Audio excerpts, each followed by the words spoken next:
yoxdur, mən sadəcə oynamağa gəlmişəm. İşıqları yandı, səsi artır, biz bu kütlənin krallarıyıq. Xarat öncəsi qaydalar yoxdur, qorxu yoxdur, sadəcə qulağımda ritmdə yansın, parlasın, biz xəttin o tayındayıq.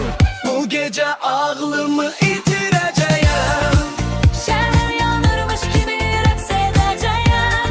yuxu yoxdur, son yoxdur, biz dirik, vəhşiyik və özümüzü möhtəşəm hiss edirik. Bu gecə ağlımı itirəcəyəm, Şəhər yanırmış kimi rəqs edəcəyəm. yuxu yoxdur, son yoxdur, biz dirik, vəhşiyik və özümüzü möhtəşəm hiss edirik.